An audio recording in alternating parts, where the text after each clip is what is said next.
Boa noite a todos. Está bom o som assim? Todo mundo me escuta? Nós vamos precisar hoje de um pouco da atenção de vocês, porque o tema não é muito fácil. E ótimo, aí ficou bom.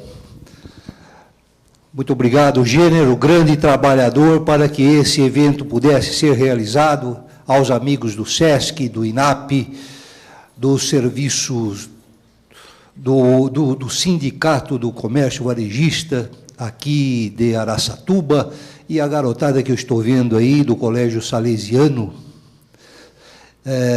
que está colaborando para transmitir para a internet e no Twitter. Então, vamos começar, porque o tempo está correndo. Esses são os meus livros: Colônia Capela, Universo Profundo, UFO, Fenômeno de Contato, Um Vermelho Encarnado no Céu, e Lentulus, Encarnações de Emmanuel. Esse aqui é um livro exclusivamente espírita. Esses outros aqui, todos têm a ver com ufologia. O tema de hoje nosso está inserido nesse livro aqui, Os Escolhidos. Nós pensamos um capítulo e vamos falar dele a partir de agora. A réplica de Arecibo. O plano da palestra é de 45 minutos em telas de PowerPoint como essa. Depois nós vamos fazer uma parada, vamos assistir um filme de 10 minutos que ilustra um pouco aquilo que eu falar aqui na frente.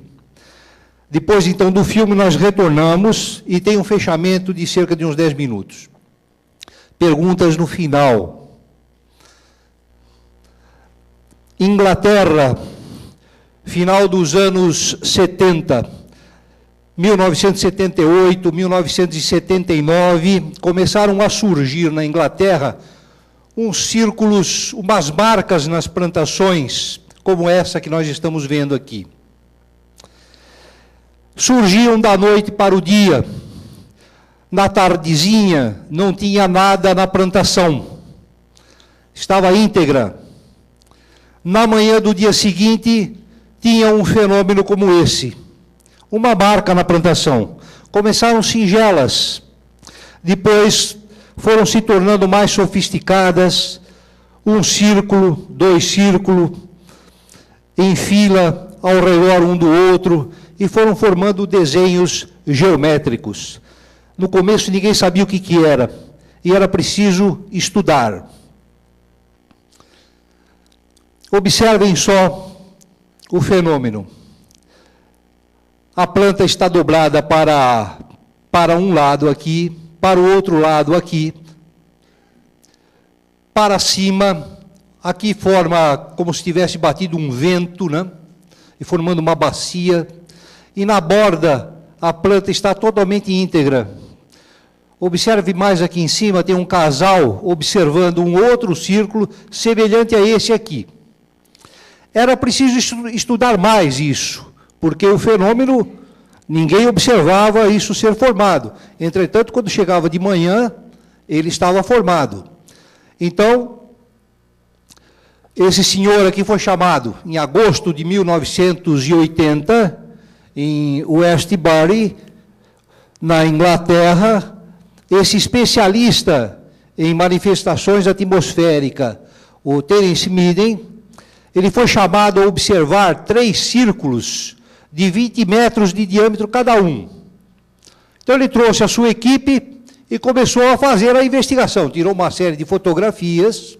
Observe aqui como, quem está lá no fundo talvez não enxergue, mas aqui, olha, observe como estava tramada, observe como estava dobrada a plantação.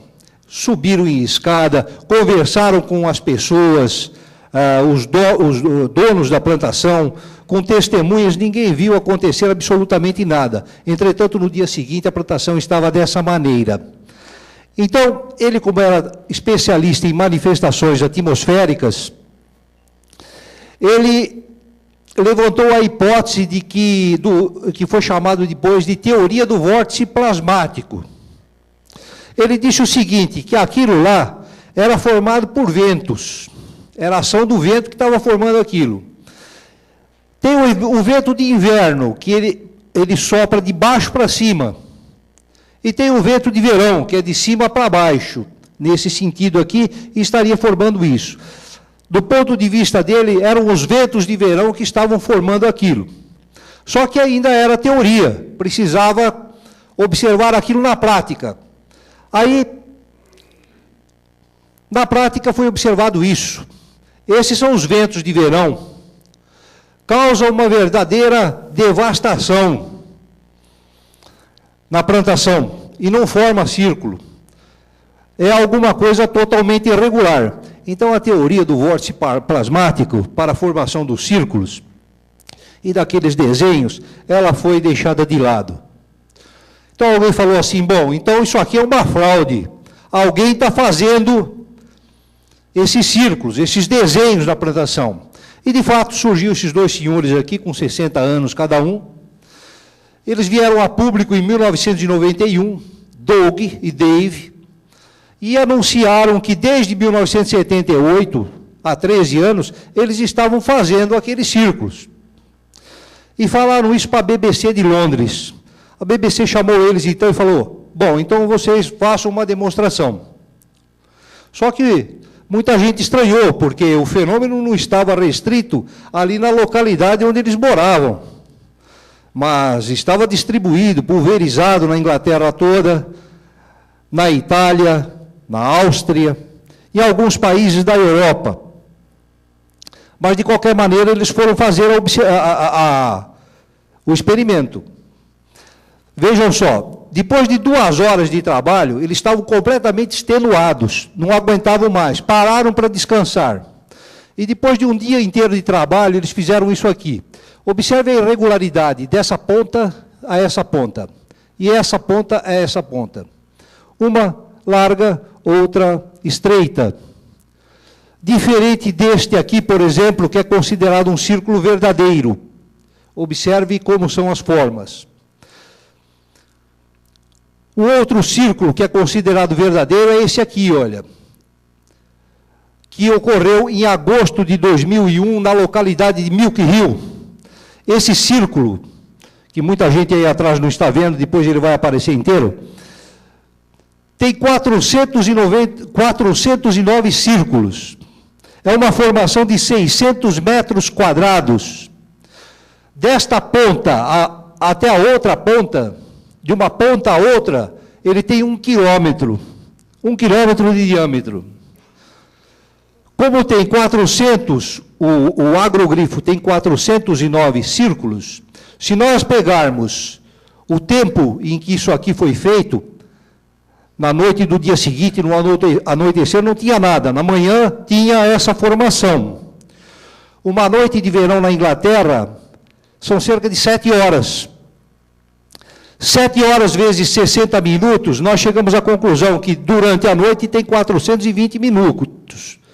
Como tinha 409 círculos, se nós dividirmos, vamos chegar à conclusão de que cada círculo foi feito em 1 minuto e 2 segundos. O tempo que eu estou falando aqui já teriam feito 10. Era algo fantástico. Observe só. Aqui tem uma pessoa, olha. Difícil de ver. A tomada aérea é muito alta. Para pegar isso aqui inteiro, 1 quilômetro. Observe aqui embaixo, quem está conseguindo ver. Aqui é um detalhe da formação. E aqui nós temos um detalhe de um dos círculos. Algo verdadeiramente fantástico, que não se explicava com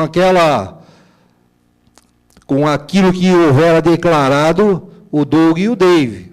Eles não fariam isso, do dia para a noite. Os círculos verdadeiros, eles têm 2 características. Observe aqui nessa setinha, ele fica queimado. E aqui tem o detalhe maior. Observe, dentro do círculo, o nó fica estourado. Nesse caso aqui, houve uma queima de 5 milímetros. É que na parte do nó, onde passa a seiva, existe uma concentração maior de líquido. E se chegou à conclusão, examinando em testes de laboratório, que se obteve uma queima semelhante aplicando micro-ondas. Então se chegou à conclusão de que um calor tipo micro-ondas estaria deformando esses caules. Mas esse não é o objetivo da nossa palestra hoje. Porque a réplica de Arecibo tinha essa outra característica aqui, olha. Ela não estava queimada, mas ela estava dobrada sem rachar. Observe isso aqui, olha, é um caule de canola. A canola é uma planta que tem um dedão de grossura e ela não está quebrada, está dobrada. Olha a característica. Nós vamos falar desse fenômeno. Em agosto do ano 2000, apareceu em Chilbolton, na Inglaterra, na frente desse radiotelescópio, aqui, esse desenho. Ele foi chamado de a flor, porque é parecido com uma flor. Mas ele ficou sem ser entendido durante um ano, quando chegou o desenho de a réplica nesse mesmo local, em frente ao radiotelescópio. No dia 14 de agosto de 2001, um ano depois de aparecer a flor, surgiu justamente em frente, novamente, do radiotelescópio, do dia para a noite, sem que ninguém tivesse visto nada, essa figura. No detalhe, ela está aqui. Quem está no chão não consegue identificar que é uma face. Só consegue identificar quem está numa vista aérea, ou a bordo de um helicóptero, ou de um avião. Aqui nós temos o detalhe, observe como as plantas estão... Parece que tem um efeito tipo enceradeira. No dia 14 de agosto surgiu a face. 5 dias depois, no dia 19 de agosto de 2001, apareceu isso aqui, olha, que foi chamado de o diagrama, a réplica de Arecibo. É uma formação com 28 metros de largura e 68 de comprimento, bem em frente ao radiotelescópio, na Inglaterra, Hampshire, Observatório Radiotelescópio de Chilbolton. Observe que aqui, olha, no radiotelescópio tem cerca, e tem cercas também ao longo de todo esse perímetro aqui, olha. Tudo muito bem cercado, muito bem seguro, muito bem vigiado. Tem guardas aí. Você não fica solto, não fica à vontade. O desenho, aquele desenho que apareceu é esse, na plantação. Veja só o detalhe. Não se observa, ninguém consegue identificar nada se estiver a pé, mas numa tomada aérea consegue identificar isso. Olha a trama na plantação. Aqui nós temos o detalhe. Uma série de pesquisas começaram a ser feitas. A conclusão das pesquisas, elas podem ser resumidas da seguinte maneira. A formação eram desenhos complexos, em ângulos retos, ou seja, ficava a planta na vertical e depois na horizontal, sem quebrar embaixo. Tinha uma dobra de 90 graus. 2. O agroglifo, os desenhos todos, foram feitos numa curta noite de verão, em 7 horas. No anoitecer não tinha nada. Na manhã seguinte tinha o desenho. À noite ali, todo mundo conhece, não é iluminado. A gente sabe onde não existe iluminação nesses campos plantados, é tudo muito escuro. Não havia luz, senão a luz da lua. Calculou-se que para fazer 800 ângulos conjuntos, como aqueles que apareceram aqui, olha, aqui é uma peça, aqui um outro desenho, 2, tinha 800 como esse. Para se fazer 800 com ângulo reto e com precisão, com a precisão que foi feita, que depois deu para se identificar e se fazer a interpretação daquilo que tinha sido colocado na plantação, havia somente uma chance em 200 milhões. Quinto, alguém pensou assim, bom, então vamos ver, será que uma equipe de pessoas teria capacidade de fazer? Se treinasse uma equipe de pessoas num campo semelhante, durante vários dias, uma equipe de 6 pessoas, eles conseguiriam fazer algo mais ou menos parecido no tempo de 31 horas de trabalho, mas à luz do dia e se tivesse todos os recursos à mão. Ocorre que isso foi feito durante 7 horas à noite e a pessoa, se é que foi feito por uma pessoa ou por uma equipe, não tinha tudo isso que essa equipe aqui teria à disposição. 6. Se fosse feito à noite, por uma equipe grande de pessoas, o campo de trigo teria de estar todo iluminado. E, nessa condição, despertaria a atenção de todos os seguranças, de todos os astrônomos, de todos os serviçais ali do radiotelescópio, coisa que não aconteceu. Nenhum dos trabalhadores viu absolutamente nada. O doutor Darcy Lade, diretor do observatório, veio a público, deu entrevista na televisão. O que ele falou? Ele afastou a chance de qualquer fraude. Ele disse, o campo é fechado. E realmente era, tem cerca. Difícil acesso, cerca alta. Com muitos guardas. Tem guarda que vigiava todo o perímetro. E dotado de câmeras filmadoras. Ou seja, tinha câmeras filmadoras dessas como se tem nos prédios.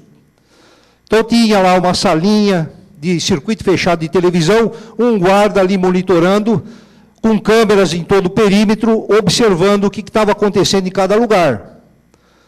Se entrasse alguém lá dentro, teria que ser visto. Então, o fenômeno parece que ocorreu de cima, porque na volta de todo o perímetro, as câmeras não captaram nada. O desenho na plantação foi esse aqui. Depois de uma série de fotografias aéreas, foi possível se chegar a esse desenho daquilo que ocorreu em Sheboygan. Então, se comparou com aquilo que o homem tinha mandado de Arecibo, que é esse desenho aqui. Quando aqui tem um homem, aqui tinha uma figura totalmente estranha. E nós vamos estudar um pouquinho essa mensagem de Arecibo, para tentar entender essa suposta comunicação alienígena que ocorreu em Sheboygan. Esse é o radiotelescópio de Arecibo, que fica em Porto Rico. Em 16 de novembro de 1974, os astrônomos Frank Drake e Carl Sagan, ambos da Universidade de Cornell, o Frank Drake era diretor do observatório também. Eles mandaram um alô da Terra aos ETs. Isso porque eles acharam que tem ETs. O Frank Drake havia feito uma equação em que ele chegou à conclusão do seguinte, considerando todas as variáveis. A ideia dele era fazer o seguinte, de um ponto de vista bem pé no chão, científico, o máximo possível, conseguir chegar a um número de civilizações, das civilizações existentes no universo. Tecnologicamente avançada, assim como a gente, ou superior. Ele chegou à conclusão, depois de fazer todos os cálculos, que deve existir pelo menos, na pior das hipóteses, uma civilização em cada 10 galáxias. Na pior das hipóteses. Na melhor das hipóteses, 100 milhões de civilizações em uma só galáxia. Estudando especificamente a Via Láctea, que é onde nós estamos, ele chegou à conclusão pessimista de que deve existir 10 mil civilizações semelhantes à nossa. Então, em razão desses cálculos de probabilidade que foram feitos pelos astrônomos, eles resolveram fazer essa mensagem e mandar para o espaço.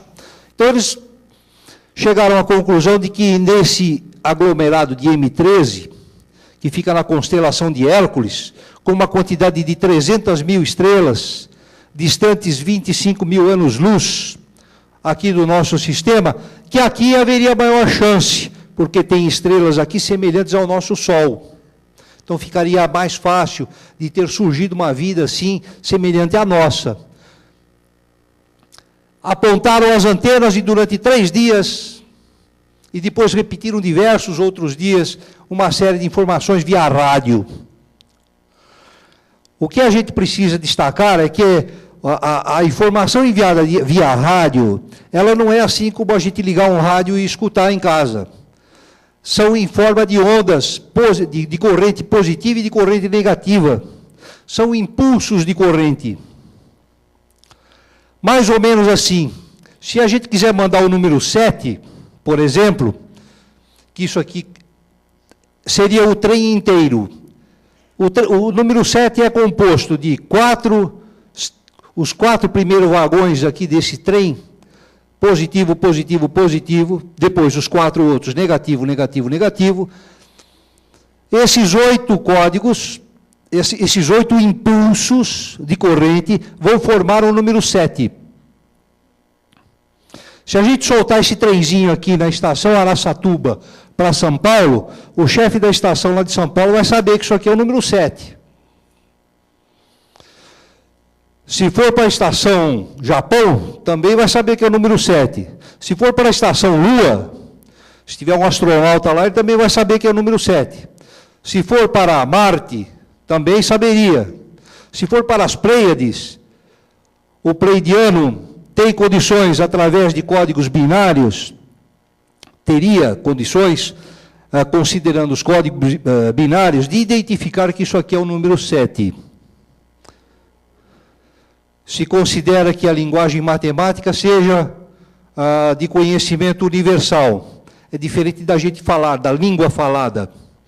Isso é fácil de entender pelo seguinte: se nós vamos a um outro país e queremos almoçar, a gente vai num restaurante, mas não entende nada da língua do país, você abre lá o cardápio e não sabe o que vai comer, mesmo lendo, porque você não sabe ler o que está escrito, está numa outra língua. Mas quanto custa, você sabe. Se está escrito 10, você sabe que é 10, se é 20, é 20. Então, a linguagem matemática aqui na Terra, ela é conhecida mais facilmente pelos povos. E, em razão dessa facilidade, se supõe que uma informação matemática seja mais fácil de um ser alienígena interpretar.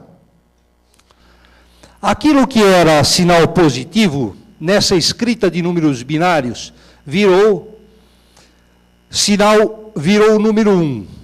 Aquilo que era sinal negativo, virou aqui 0. Essa foi a mensagem enviada, códigos negativos e positivos, que viraram 1 e 0.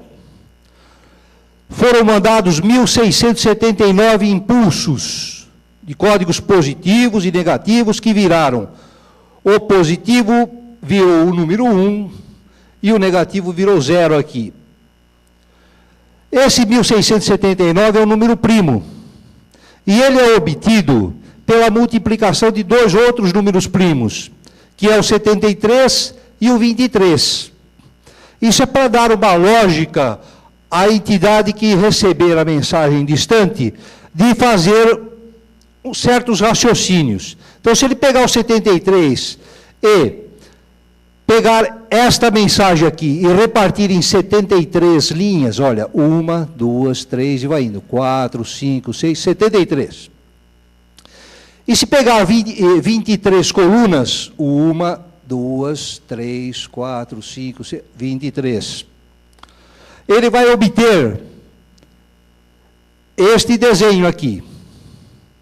E se neste desenho ele realçar o número 1, tudo aquilo que é corrente positiva, fizer um desenhinho, realçar, pintar, ele vai obter isso. Olha, só sobra 0 agora. Só sobra 0, o 1 está pintado. Então, o que é que se tem aqui? Além da escrita binária, que é esta, se tem também o desenho. E quando a gente pega os números binários e associa com esse desenho, a gente obtém o significado da mensagem. Isso tudo foi idealizado pelos astrônomos, pois eles fizeram um teste para saber se a mensagem que eles idealizaram, se ela seria interpretada aqui na Terra. Deram para 10 pessoas, 2 conseguiram decifrar. Já é o suficiente. Porque se supõe que o alienígena também decifraria.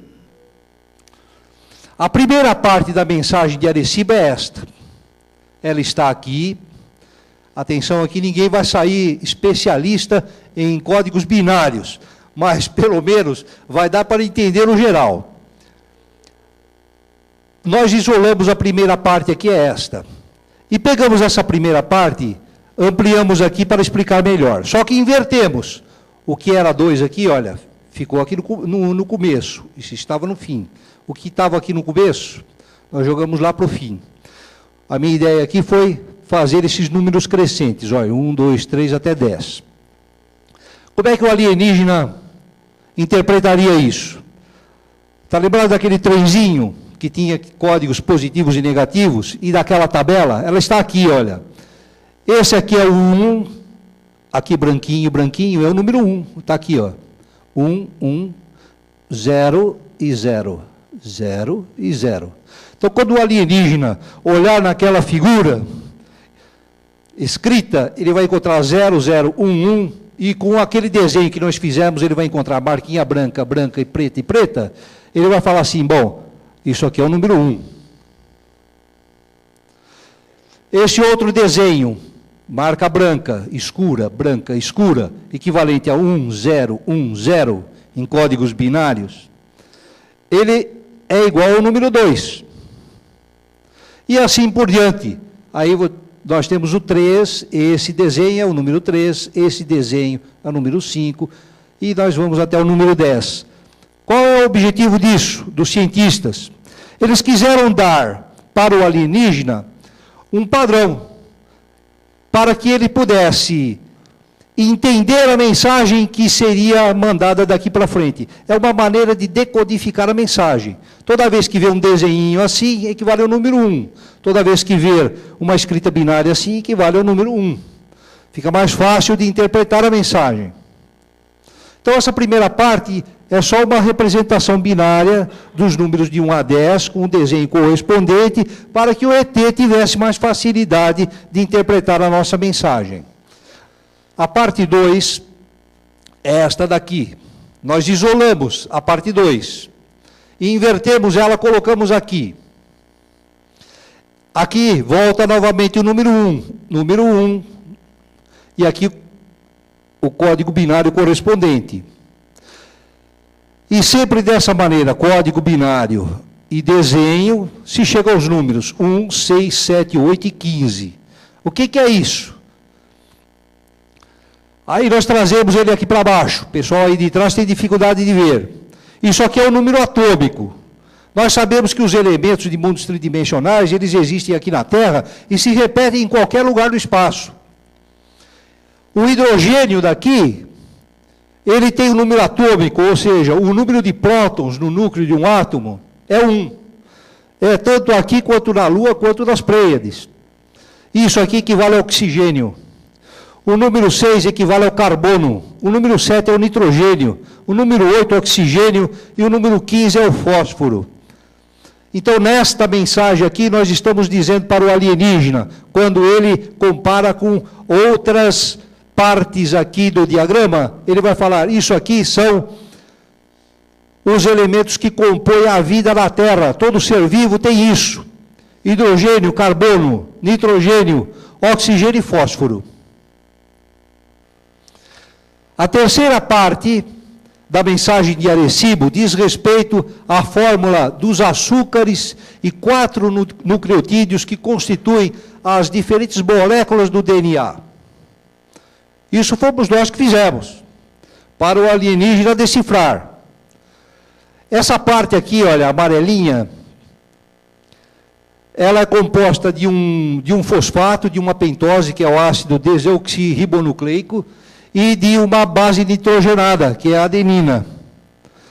Ela se repete aqui, olha, a pentose e o fosfato se repete aqui embaixo e se repete aqui. A diferença está nesses 4 aqui do meio, que o alienígena consegue interpretar aqui como C5, H4, N5, de acordo com aqueles números binários, e chega à conclusão de que isso aqui é adenina. Depois, num outro nucleotídeo, se substitui a adenina pela timina, no outro pela citosina, no outro pela guanina. E aqui nós temos 4 moléculas do DNA. Então, a nossa vida é formada, eles já receberam a informação de como a vida é formada na Terra, e agora das moléculas de DNA. A quarta parte da mensagem de Arecibo é esta daqui, que nós isolamos e ampliamos aqui. A coluna do meio, pelos códigos binários, de acordo com o desenho, é o número de nucleotídeos existente no genoma humano, que é de 4,2 bilhões. E isso aqui que nós estamos vendo do lado é a composição da dupla hélice do DNA. Também está em códigos binários.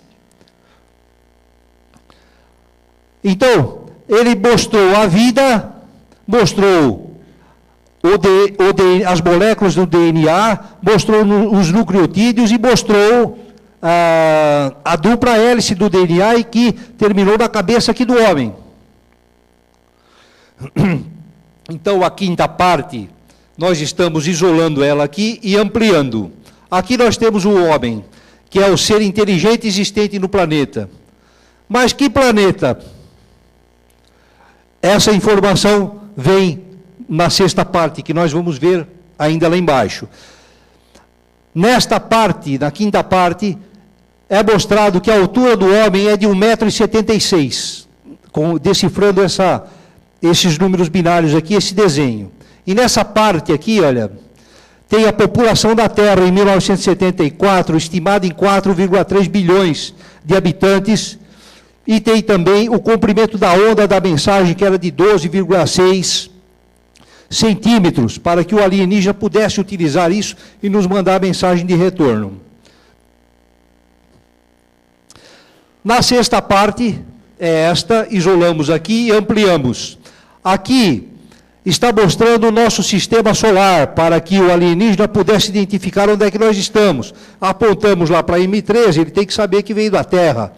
Então, examinando a mensagem, ele vai dizer assim, olha, isso aqui é o Sol, aqui nós temos Mercúrio, Vênus, a Terra está deslocada em direção aos pés do homem. Observe aqui. Isso para indicar o local onde ele vive. Depois nós temos Marte, depois os 4 planetas gasosos, não, Júpiter, Saturno, Urano, Netuno, e um planeta rochoso, Plutão, que naquela época ainda não era um planeta não, e foi considerado dessa maneira. Ou seja, mostramos claramente onde é que nós estamos. E finalmente na parte 7 tem aqui um arco do radiotelescópio de Arecibo, que mandou a mensagem para o espaço, com algumas informações técnicas a respeito dele, como, por exemplo, o diâmetro de 306 metros. Essa foi a mensagem que nós mandamos. Agora, nós precisamos entender um pouco aquilo que nós recebemos, que não foi lá em Arecibo, foi em Chibleton, na Inglaterra. A mensagem de Arecibo é essa. Então, conhecendo bem a nossa, agora a gente precisa entender a deles, que foi parar lá no campo de trigo da Inglaterra. A parte primeira não teve modificação nenhuma, que diz respeito a como se lê os códigos binários. Ele está dizendo assim, olha, leiam os códigos binários da mesma forma com que vocês fizeram. Não tem alteração nenhuma, não fez alteração nenhuma. Entretanto, aqui nos componentes da vida, que para nós a vida é composta por hidrogênio, carbono, nitrogênio, oxigênio e fósforo, o alienígena repetiu esses elementos, esses 5, e acrescentou mais um, o silício 14. Ele está dizendo, na nossa vida aqui, é composta também de silício. Além de todas essas existentes na Terra, tem também o silício. Não apontou nada na parte terceira relativa às moléculas de DNA. Mas, no número de nucleotídeos, que é aqui, olha, tem uma pequena diferença, bem aqui, enquanto que aqui tem tem um preto, aqui não tem nada. Então tem uma pequena diferença nos nucleotídeos. A dupla hélice nossa, uma, duas. A deles tem, além de uma, tem aqui uma representação dupla, provavelmente em razão do silício, que conforme foi observado depois, em acoplamentos feitos em computador, se chegou à conclusão que o silício ele pode acoplar com o fósforo. Ele dá acoplamento. E isso aqui é que teria gerado uma terceira hélice. A forma física do alienígena, quando a gente compara esse alienígena com o homem, observe só que é totalmente diferente. A criatura tem uma cabeça volumosa, tem um corpo pequeno, braço pequeno e perna pequena.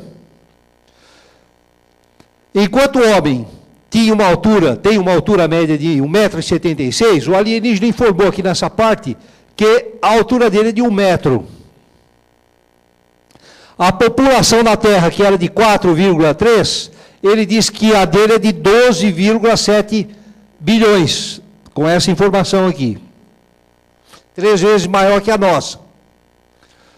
O sistema solar nosso, que é desta maneira, o dele é um pouco diferente. Ele está dizendo o seguinte, olha aqui, o Sol é menor que o nosso. Talvez de menos potência, talvez mais antigo. Tem 2 planetas próximos. Depois ele desloca 3 planetas em direção a ele. Os 2 primeiros, aparentemente, são como a Terra, sólidos, rochosos. Mas ele acrescenta algo diferente aqui, que não é nem rochoso nem gasoso. Isso aqui foi interpretado como uma dimensão do espaço-tempo, onde criaturas que têm o corpo composto, digamos assim, de energia, que está no mundo das partículas, eles viveriam nessa dimensão do espaço-tempo. Assim como nós, com um ciclo vital, nasce, cresce, reproduz, envelhece e morre. Essa outra parte, a oitava parte, o transmissor deles, aparelho transmissor é totalmente diferente. O de Arecibo é esse, o deles é esse aqui, que aí foram naquele agrogrifo surgido no ano de 2000, que ninguém tinha entendido o significado, e se descobriu que aquilo lá, eles anteciparam a informação de que era o aparelho transmissor. E o diâmetro do aparelho, enquanto do Arecibo era de 306 metros, o deles, totalmente desconhecido do nosso, é de 850 metros. Muito bem. Nós vamos assistir um filme agora que vai ilustrar um pouquinho isso que eu falei. E depois voltamos.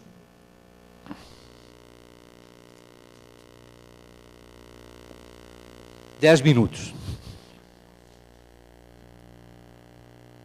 Precisa de som?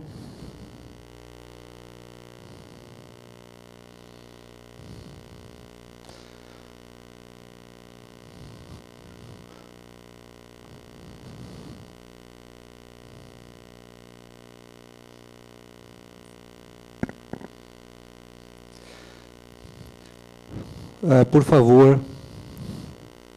Espera um pouquinho só.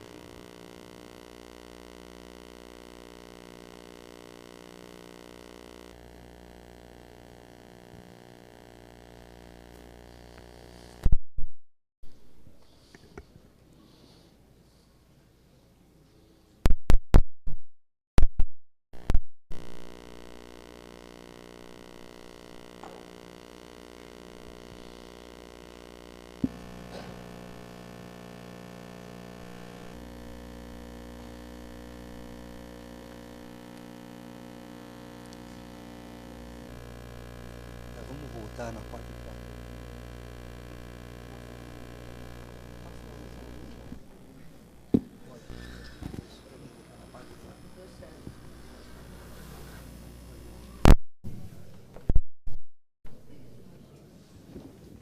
Pessoal, eu vou pedir para vocês. Nós vamos ter o sorteio de livros no final para vocês preencherem a ficha de inscrição.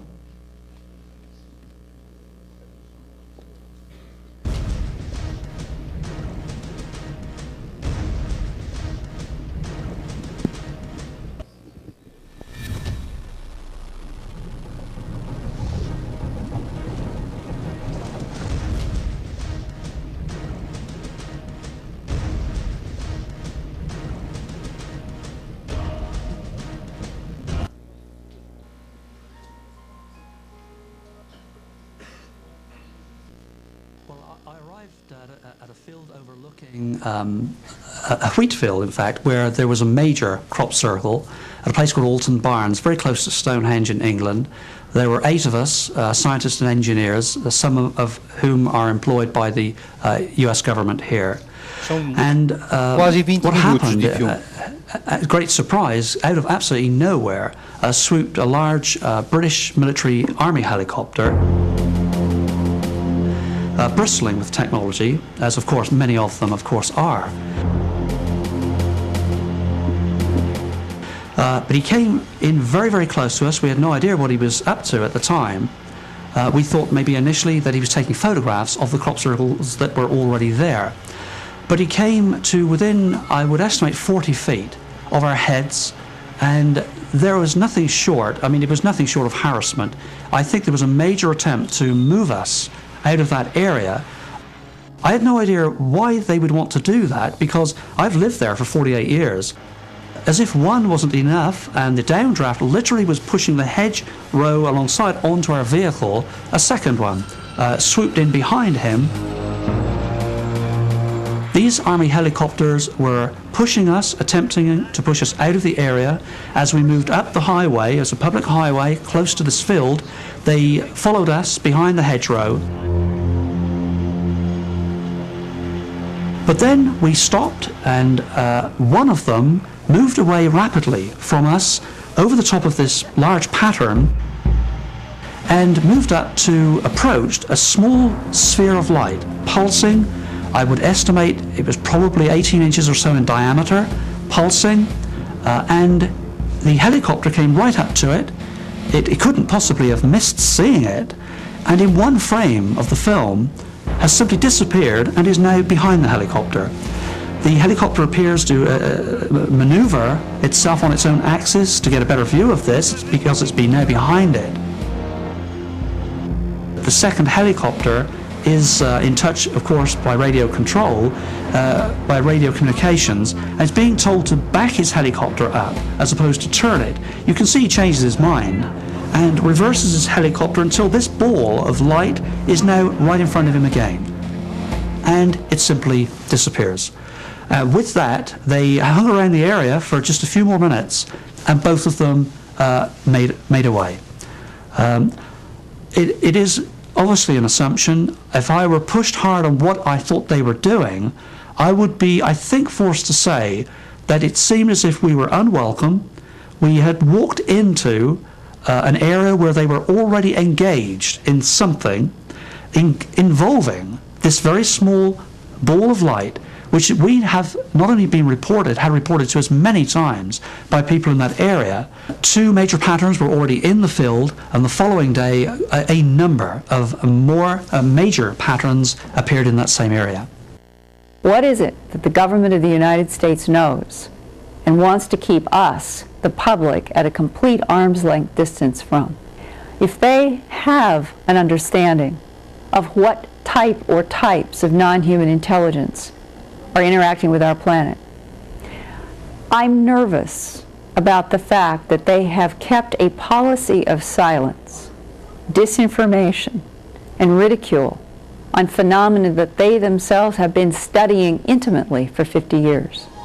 Since the beginning of the 90s, the overnight appearance of crop markings has increased exponentially. Scarcely a day goes by that a new formation is not reported somewhere in the world. Even more amazing have been the changes in the patterns, from simple circles and rings to markings that are, with each new report, growing in size and complexity.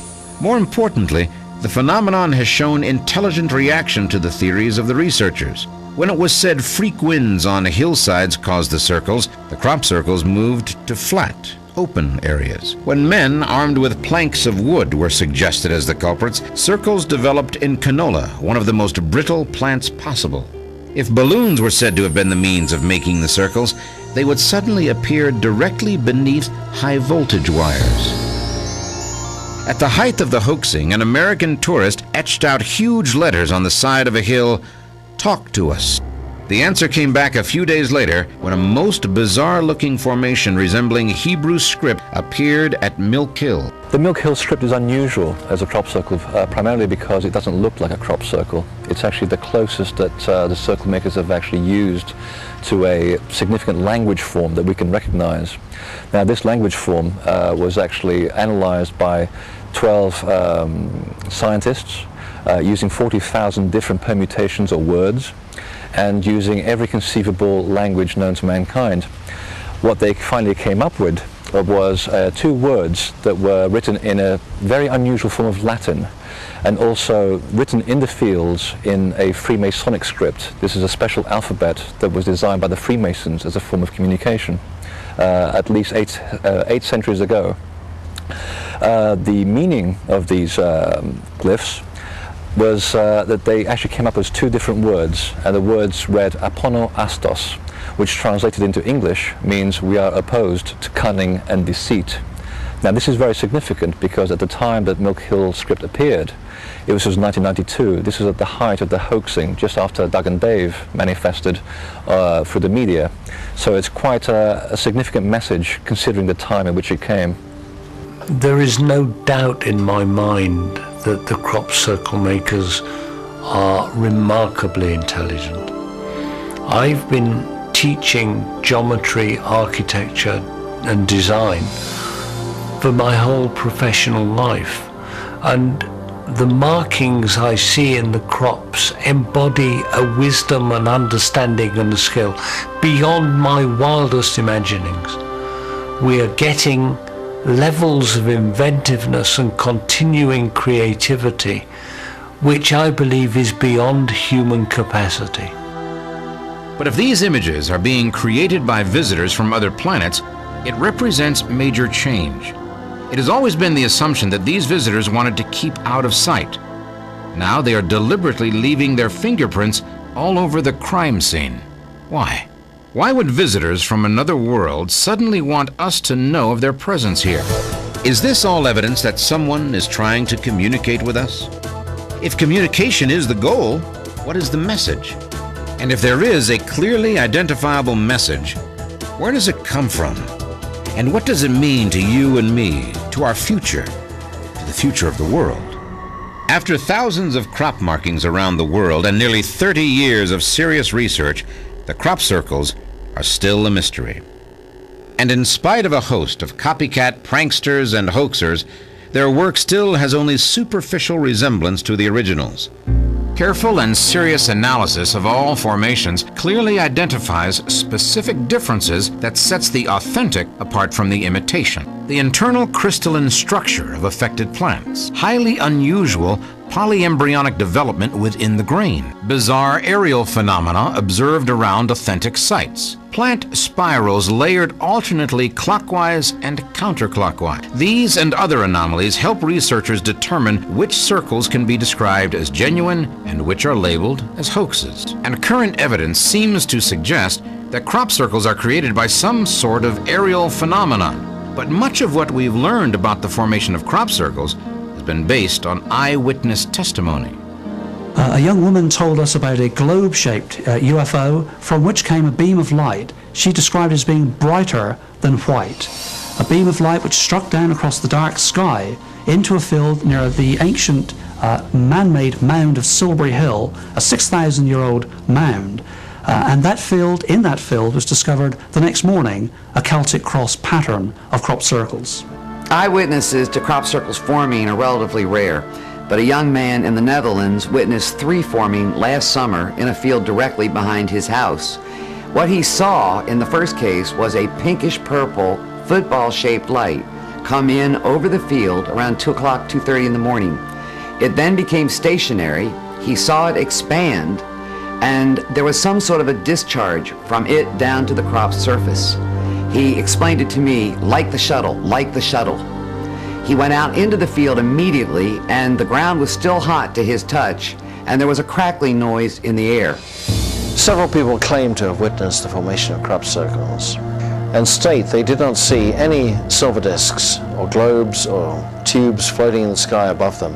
In fact, all they saw was absolutely nothing, that was causing this effect. There was no whirlwind or anything like that, and so it truly seemed that the stalks of grain were simply falling over of their own accord.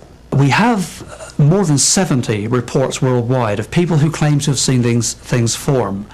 People describe frequently a buzzing sound. They will see the plants oscillating, whiplashing, and suddenly the effect takes place. And in less than 15 seconds, like opening up a fan, a cooling fan, the plants are swirled and are lying to the ground. Many people describe seeing glowing lights, beams of light entering the area.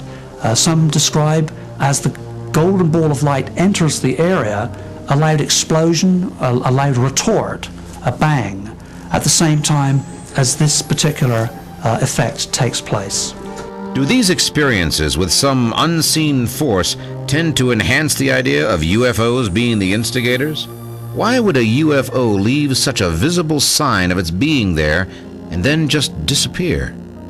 On the other hand, we have many reports of people watching UFOs that do that very thing, just simply vanish.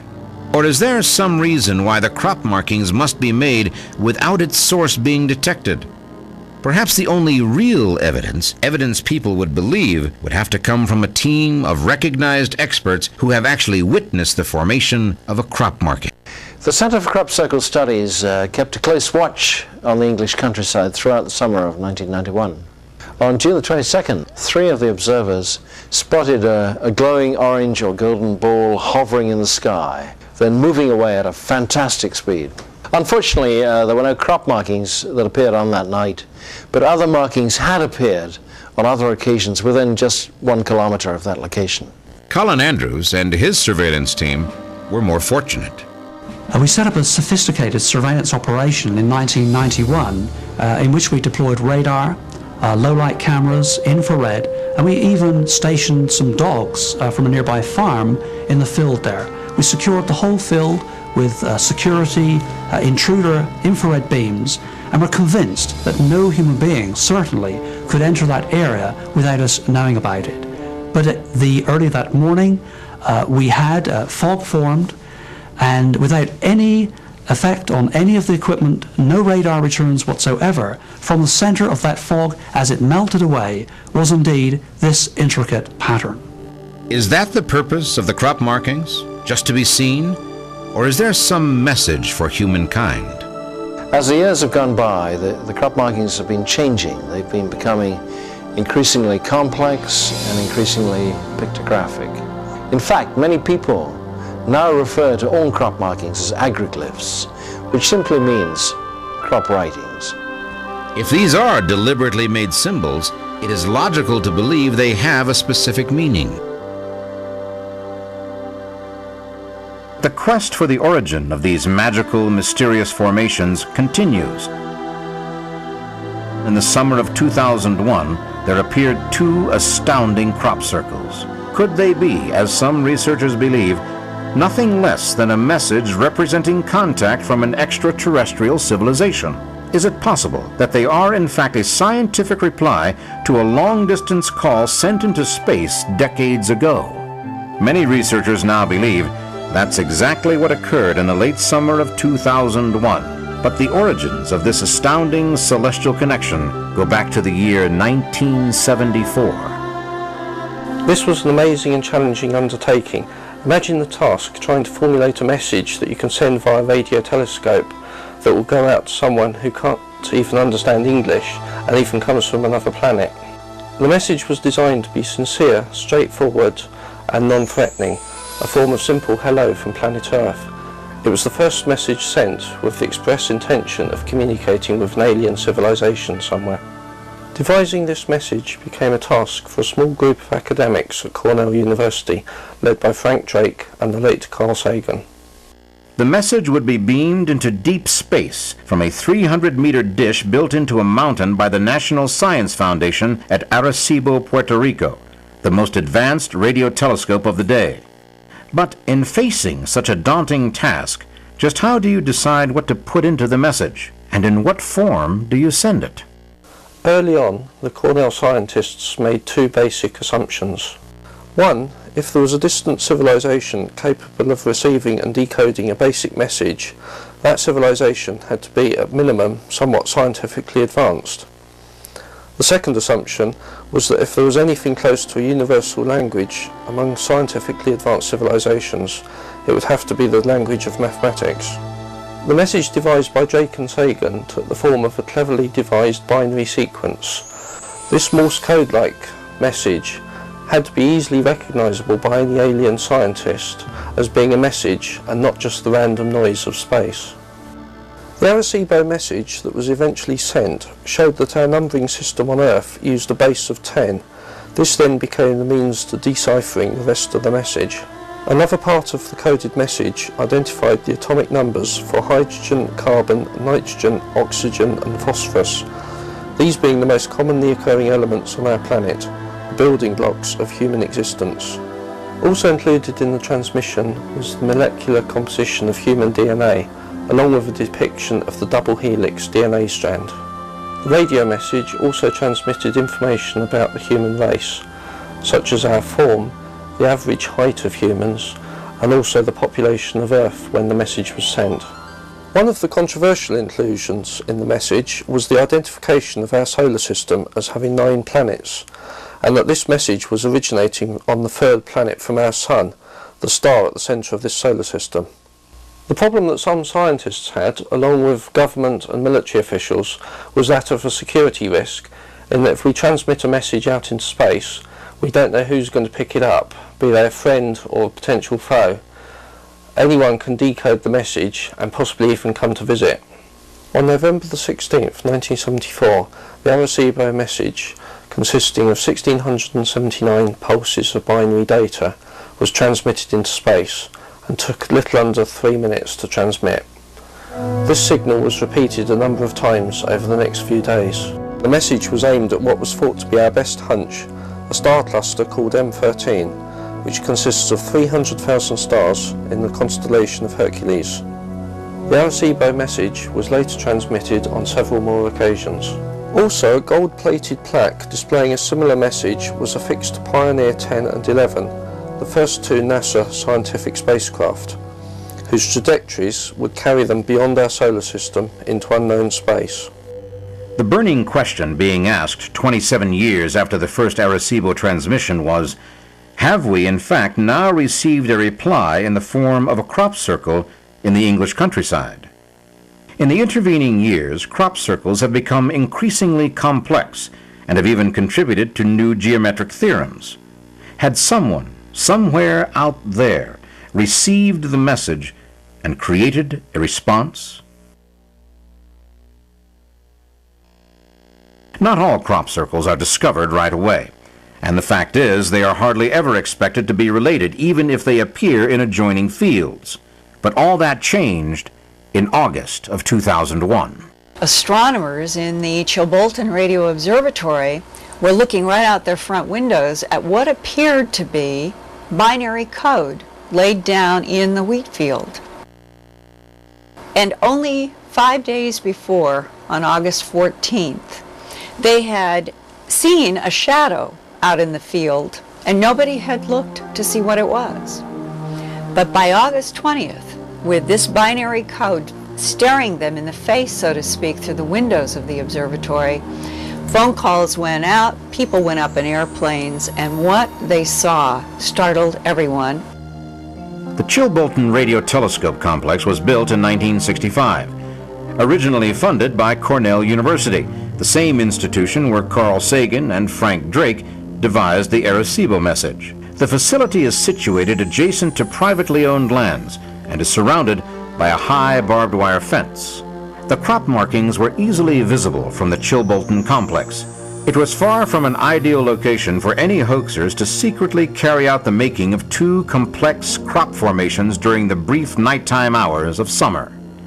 And what did investigators make of the markings? Was there evidence within the formation that suggested an extraterrestrial origin? This is what was in the field out in front of the observatory, and this is what astronomers from Cornell University prepared to send out in binary code from the Arecibo Radio Observatory down in Puerto Rico on November 16th, 1974. A close examination showed that the two code formations were only similar, but not the same.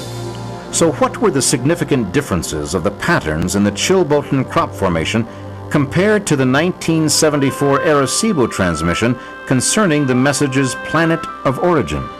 Well, as you come up into where we had a solar system showing our sun over to the third planet is raised up, third planet from the sun, Earth, and we put a little humanoid figure up there and we indicated how high it was and the population.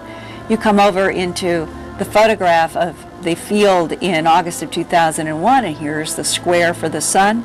You come over 2 planets, and the third planet, the fourth planet, the fifth planet are all raised, as we did in our 74 transmission, indicating perhaps that something is saying we have 3 planets inhabited somewhere. And what about the human figure represented in the original Arecibo code? How has the Chilbotin code responded to that part of the message? You come to the same position that we indicated a human, and over here it is very odd. If this is a head, it's much, much larger than a human head, and it seems to indicate some kind of arms, a torso, and legs, but with a completely different layout compared to us. This is extraterrestrial, and this is communication. But if these are messages, an attempt to communicate with us through mathematics or art, what is it the messengers are trying to say? And is there any way to decipher the code? Many people believe that the meaning of the markings is related to the place where they are found. For example, in England, the vast majority of the markings have appeared in the area around Stonehenge, and also Selbury Hill, which is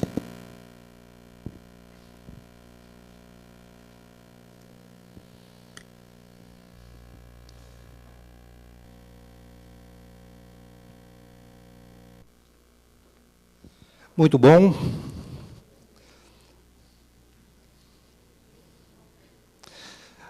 UFOs lá em Arecibo, na Inglaterra, em Chilbotin, foram vistos diversas vezes.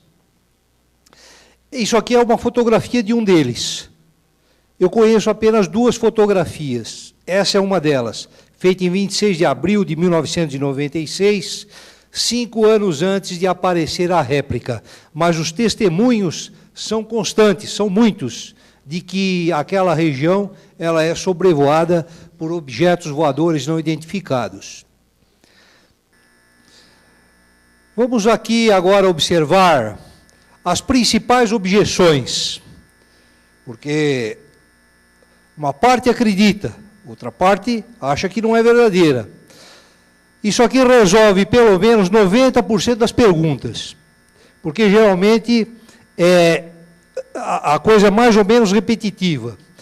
A primeira questão é o seguinte: não seria uma farsa isso que aconteceu em Chilbotin, ao estilo do Doug e Dave, aqueles 2 senhores que fizeram à mão e com o pé aquele agrogrifo? Se é uma farsa, não tem prova nenhuma de que seja. Por quê? Por que não tem prova nenhuma? Porque a polícia inglesa teve investigando a fundo. O pessoal das Forças Armadas também. Não foi preso ninguém. Ninguém respondeu processo de nada. Então, como é que pode ser uma farsa, se não tem suspeito nenhum de ter feito aquilo? Para os ufólogos que estudaram a fundo o problema, a questão, aquela incidência, não é uma fraude, é algo verídico, mesmo porque nós precisamos entender que a polícia conversou com os seguranças do radiotelescópio, conversou, verificou, bom, talvez eles não fizeram a ronda, então vamos ver lá no circuito de televisão, circuito fechado. Viram um fio, bom, pode ser que aquele que está no circuito fechado dormiu. Bom, então vamos ver as fitas, que ficaram registradas, gravadas. Como num prédio de apartamento aí nós temos aquele circuito fechado e eles gravam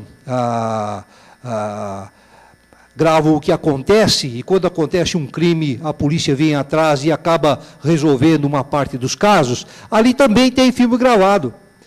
Foi observado tudo, mas não foi achado nada. Não tinha absolutamente nada, mas o desenho estava lá. Então, na ufologia se afasta a hipótese de uma fraude. Não foi algo feito pelo homem. 2. Se os ETs receberam a nossa mensagem de Arecibo, por que eles não responderam com uma transmissão de rádio? Por que não responderam com o radiotelescópio deles? De maneiras que a gente pudesse receptar aqui e lá em Arecibo, ou então lá em Chibonton, seja lá onde fosse.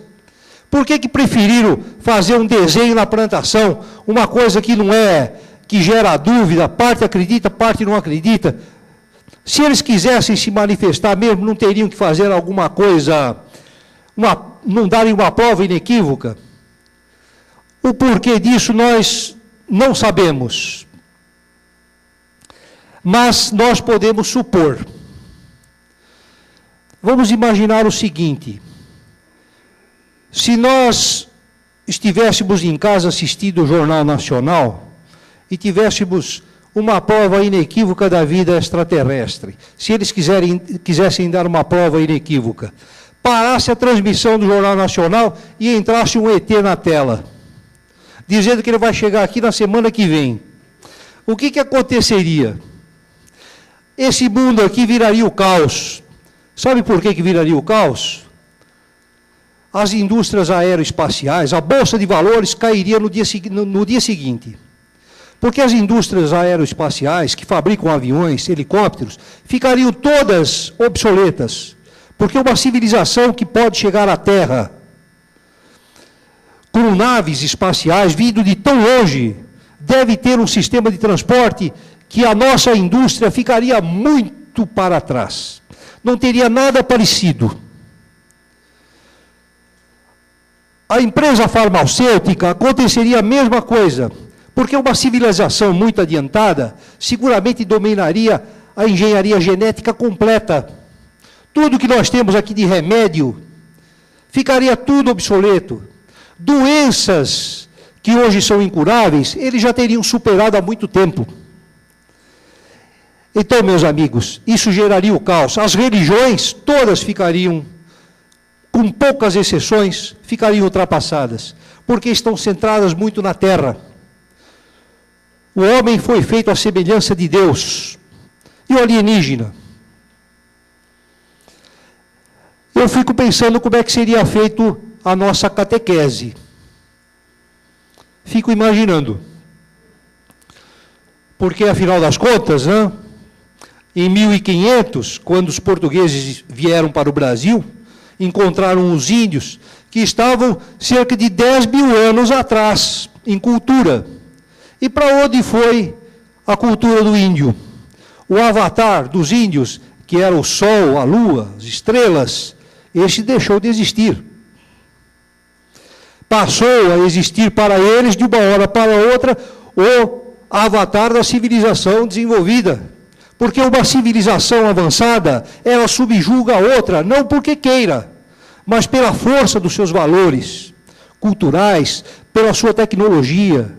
É algo absolutamente natural. Então, muito provavelmente, essas entidades não fizeram contato, porque a força da cultura delas nos subjugaria.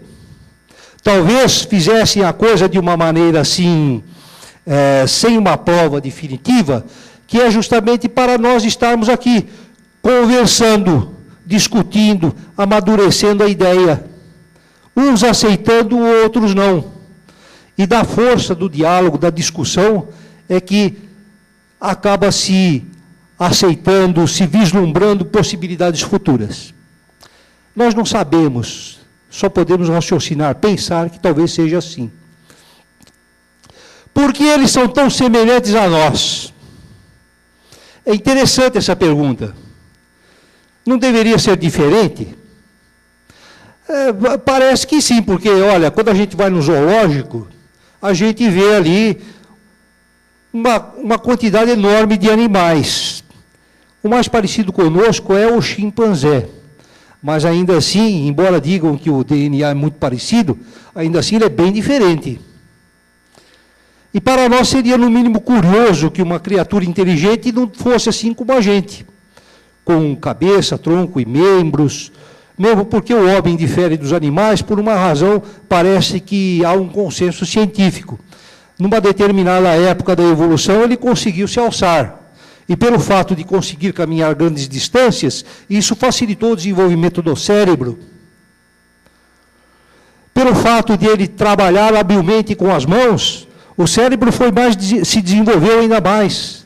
Então ele acabou tendo um hardware, uma máquina mais capacitada a absorver informação e a desenvolver outras informações, desenvolver conhecimento. E para nós seria curioso mesmo que não tivesse, que o alienígena não fosse parecido conosco, porque talvez o padrão inteligente, talvez a gente seja inteligente exatamente porque temos dois, caminhamos erguido e porque trabalhamos com a mão, com as mãos, habilmente, e isso desenvolveu a inteligência. Talvez seja um requisito.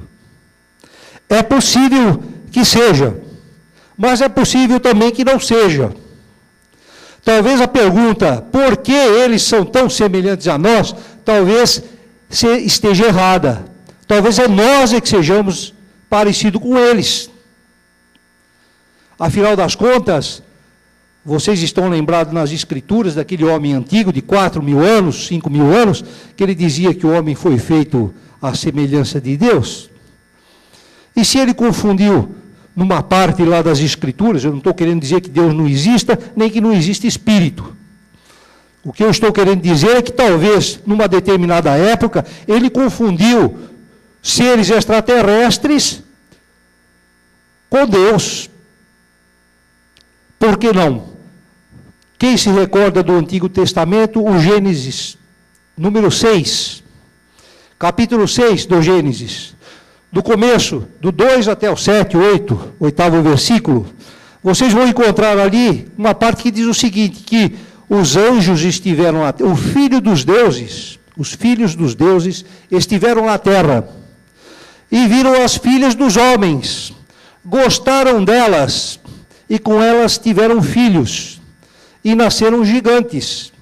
Ora, uma criatura espiritual, naturalmente não vive inseminando mulheres, deveria ser alguém físico. Então, a julgar por essa informação, pode ser que, na antiguidade, esses seres estiveram aqui. Então, se eles estiveram aqui, não são eles que são parecidos conosco, mas somos nós que somos parecidos com eles. Quarto, a mensagem de Arecibo foi enviada ao aglomerado M13. Bom, mas o M13 não fica a 25.000 anos-luz de distância? Como é então que a resposta chega 27 anos depois? Não demora, a velocidade da luz iria 25.000 anos para chegar e para devolver precisaria de mais 25.000 anos. Afinal das contas, como é que chega 27 anos depois? Não tem algo errado nisso? Olha, aparentemente sim, mas nós precisamos considerar talvez outras coisas. Se descobriu que no aglomerado de Hércules, a estrela tem, no caminho, tem uma estrela próxima que fica a 26,4 anos. Essa estrela, ela poderia ter um cortejo de planetas, e poderia ter, talvez, desenvolvido vida. E se esses herculanos aí dominam a dobra espacial, porque, afinal das contas, se o espaço dobra, deve ter uma quarta dimensão, né? Senão, como é que seria possível o espaço dobrar? E o espaço dobra. Uma massa dobra o espaço.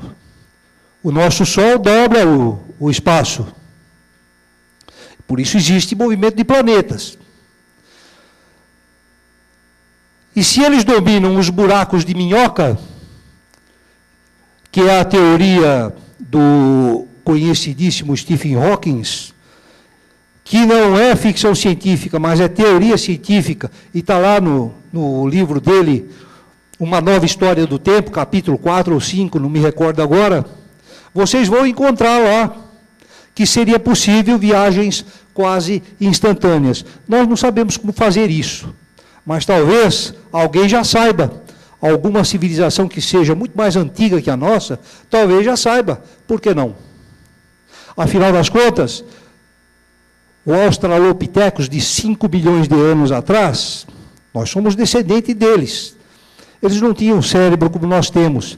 Eles não tinham nem capacidade para saber o que é que eles seriam em 5 mil anos. Entretanto, nós estamos aqui. Nós também, talvez, não tenhamos o cérebro suficientemente desenvolvido para sabermos o que nós faremos daqui a 5 milhões de anos. Talvez o nosso cérebro ainda esteja em desenvolvimento. Quem é que pode garantir que não? Afinal, aquele que diria não, talvez esteja contrariando a teoria evolucionista. Muito bem. Além dessa possibilidade, se as manifestações todas de UFOs indicam que eles já estão aqui próximos à Terra, se uma sonda recebesse a informação que foi mandada de Arecibo, eles também poderiam responder. E se eles tiverem uma base em algum planeta do nosso sistema solar, camuflada, sem que nós saibamos, ou em alguma lua, principalmente de Saturno, de Júpiter, eles poderiam também responder. Então, meus amigos, é dúvidas e mais dúvidas. Enquanto alguns falam que sim, outros falam que não. E o importante é que a gente consiga discutir um pouco isso, como nós estamos fazendo aqui, prós e contras, para chegarmos a uma, digamos assim, a vislumbrarmos, às vezes, até as nossas possibilidades futuras.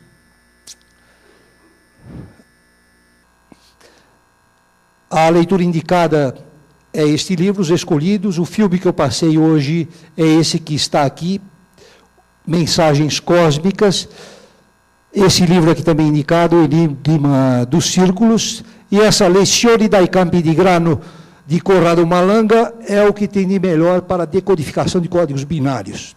Está na língua italiana e é facilmente achado na internet. Você coloca no Google isso, Lezioni dai Campi di Grano, de Corrado Malanga, e vai obter a informação num PDF muito bom. Perguntas, me coloco à disposição. Obrigada, Pedro. Infelizmente, nosso tempo está esgotado. Serão algumas perguntas só, tá? Para a gente dar início à nossa noite, que tem o gênero, a próxima palestra.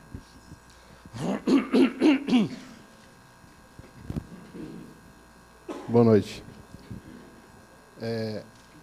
Tem um monte de perguntas aqui, mas vou fazer... Sou eu aqui. Comece pela primeira, vai. Primeira. Posso fazer uma só ou 3? Não, uma de cada vez. Uma só, tá bom. Então, a primeira é, por que silício? Por quê? Silício. Essa é uma pergunta que cada um tem uma resposta, mas os estudiosos do assunto chegaram à conclusão de que talvez esse seja o futuro do nosso DNA. Por que o futuro do nosso DNA? Nós temos diversas próteses, né? Próteses ósseas, prótese dentária, que nós usamos sempre que necessário. Mas nós não temos ainda uma prótese para gerenciar sistema circulatório, sistema nervoso, etc. Então tem alguns que dizem o seguinte, que o silício acoplaria facilmente no fósforo. Exatamente. E se ele conseguir acoplar no fósforo, entrar no DNA, nós teríamos um silício orgânico no corpo. E ele faz a ligação semelhante que teria a possibilidade de encaixar um silício inorgânico, como esses microchip de computador. Então seria possível, mas isso fica no campo da ficção científica. Mas é uma resposta, pelo menos, né, que talvez seja esse o futuro, de que alguém que tenha algum problema específico possa alterar o seu DNA com a introdução do silício e receber uma prótese para gerenciar sistemas que hoje nós não conseguimos.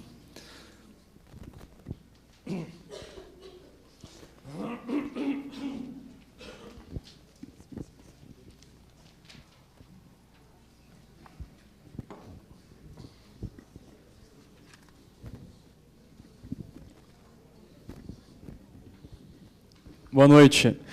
Segundo a mensagem que eles retornaram, os 3 últimos planetas do Sistema Solar é os mesmos. Tem como ser aquela dimensão, tipo, ser um paralelo a essa que eles colocaram lá? Paralelo? Na mensagem, O que eles colocaram na mensagem são 2 planetas rochosos, né? E um terceiro que, como é vazado no meio, ele não é nem um planeta rochoso, nem um planeta gasoso, como nós mandamos na mensagem. Então, a única interpretação que foi dada lá, e que é mais aceita, é de que a informação é de que eles seriam também originários de uma dimensão do espaço-tempo. Aqui comporta alguma coisa mais científica, digamos assim. Você sabe que o nosso universo, a gente arredondando números, tem 15 bilhões de anos. A nossa Terra se formou 10 bilhões de anos depois. Então, o universo passou, pelo menos nas proximidades da Terra, na fase de energia. Depois da Terra solidificada, demorou 1,5 bilhão de anos para surgir a primeira bactéria. E depois que surgiu a primeira bactéria, até ela se transformar em homem, assim como nós, realizadores de tecnologia, passaram-se 3,5 bilhões de anos. Ou seja, demorou mais a evolução, 3,5 bilhões de anos, do que o surgimento da vida em planeta sólido como o nosso. É possível que, assim como a vida eclodiu enquanto a matéria como massa, é possível que a vida também possa ter eclodido enquanto na fase de energia. Enquanto em subpartículas, podemos dizer assim, para ficar bem mais entendido. E se for verdade isso, fica explicado, inclusive, não só os seres alienígenas que vivem em corpos menos materiais, como também o espírito. Não sei se isso é suficiente para esclarecer um pouco mais a sua pergunta. Tem tempo para mais uma? Boa noite, Pedro. Boa noite. Eu não tenho dúvida assim, com relação à conclusão da fórmula de Drake. É muito mais provável que haja algo lá fora, outra civilização, do que a não existência. Mas eu tenho uma certa resistência com os círculos nos campos. E aí me surgiu uma dúvida muito básica hoje, que foi a seguinte: por que só no verão, né? Isso acontece entre abril e setembro lá, então é primavera, verão. E aí você deu um dado numérico lá interessante. 6 pessoas bem treinadas conseguiriam fazer um desenho razoavelmente complexo em 31 horas. Se a gente inverter isso, 30 pessoas fazem em 6 horas, e 30 pessoas não é uma empreitada muito grande, né? Então, a minha dúvida básica seria a seguinte: se há algum registro, eu sou praticamente leigo no assunto, se há algum registro de marcação aparecendo em outono e inverno, porque o verão acaba reforçando a hipótese do ser humano, que o cara vai lá de madrugada e faz. No inverno inglês, ficar lá, juntar 30 pessoas para ficar no inverno inglês baixando planta não seria uma coisa tão fácil. Há registros no outono e inverno também, ou sempre só no verão? Olha, as 30 pessoas que você falou, não se esqueça que teria que ter 30 pessoas e ninguém poderia ver essas pessoas. Então, quanto mais gente, mais fácil da gente ver. E ali, ninguém viu. Então, essa é uma outra dificuldade, né? As câmeras também não registraram. Então, quanto mais gente, mais fácil de você ver.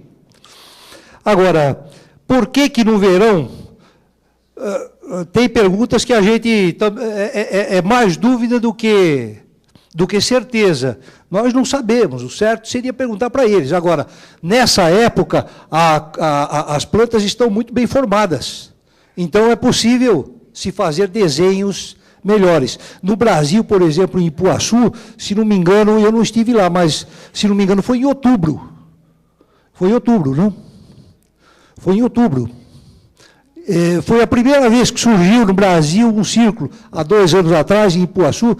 O Jevaé foi convidado pelo prefeito da cidade, esteve numa escola, reuniu todos os professores, porque Ipuaçu é uma cidade pequenininha, e fez ali fez uma palestra, depois voltou de novo, fez uma série de palestras. Então, eu tenho a impressão de que pode ocorrer em outras datas. Agora, por que não se faz no inverno? Olha, no inverno eu vou te dizer uma coisa, eu já estive na Europa e morei na Europa durante 2 anos. É um frio danado, viu? Não tem plantação nenhuma. Eles colhem tudo. Então é um problema sério ali. Mas não tem uma resposta mais objetiva, mais dados objetivos para te dar, não. Agradecemos muito a presença de você, Pedro. Muito obrigado a todos e até uma próxima oportunidade.